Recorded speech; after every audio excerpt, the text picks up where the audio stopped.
Hello बच्चों, so let's understand this question. The question is asking which of the following is not a feature of SHG. मतलब कि इनमें से जो given features है वो कौन सा फीचर्स नहीं होगा SHG. They are control by the RBI. दूसरा दिया है the group changes no rate of interest from the member. तो तीसरा दिया है after year or two if the group is regular in saving it becomes eligible for availing loan from the bank. और चौथा दिया है most of the important discussion regarding the saving and loan activities are taken by the group members. मतलब कि ये RBI के द्वारा control किए जाते हैं। दूसरा, ये अपने ग्रुप से जब भी कोई लोन लेता है मेंबर जो भी है तो उनसे ये रेट ऑफ इंटरेस्ट चार्ज नहीं करते हैं। तीसरा, कि 1 या 2 साल में अगर कोई ग्रुप सेविंग करता है, रेगुलर है वो, तो वो आपका एलिजिबल हो जाता है लोन लेने के लिए बैंक से।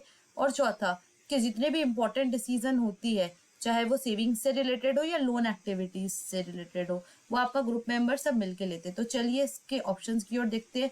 तो या 1 और 2 ऑप्शन ही सही है, क्या सेकंड और थर्ड ऑप्शन ही सही है, क्या थर्ड और फोर्थ ऑप्शन ही सही है, कि ऑल ऑफ द अबव। चलिए सबसे पहले इसके की कंसेप्ट की ओर नजर डालते हैं। तो इसका की कंसेप्ट होगा सेल्फ हेल्प ग्रुप। जो यहाँ पे एसएचजी लिखा है इसका टर्मिनोलॉजी यहाँ है सेल्फ हेल्प ग्रुप। अब नाम से ही समझ में आ रहा है सेल्फ हेल्प ग्रुप। तो ये जो सेल्फ हेल्प ग्रुप होते हैं ये आपका लोन्स को इशू करते हैं बहुत ही रीजनेबल रेट ऑफ इंटरेस्ट में।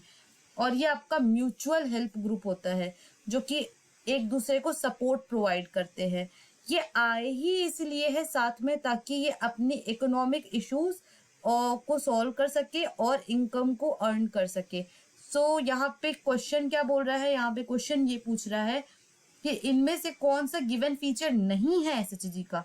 तो सबसे पहला तो है कि ये आरबीआई के द्वारा कंट्रोल होते हैं, तो नहीं। और दूसरा कि ये जो भी अपना ग्रुप है, तो ग्रुप किससे बनता है, मेंबर्स से बनता है, तो उनसे ये रेट ऑफ इंटरेस्ट चार्ज नहीं करते हैं। चार्ज करते हैं but reasonable rate of interest charge करते हैं। और यहाँ पे क्या लिखा है, charge no rate of interest, तो ये भी ऑप्शन गलत होगा। सो नॉट अ फीचर में कौन कौन सा आएगा, ओनली 1 और 2। क्योंकि थर्ड और फोर्थ की बात करें तो ये दोनों ही ऑप्शन करेक्ट है, ये दोनों ही जो है वह। So what will be the final answer, final answer will be option number A, that is only 1 and 2। So I hope this question has been clear to you. Thank you and best of luck.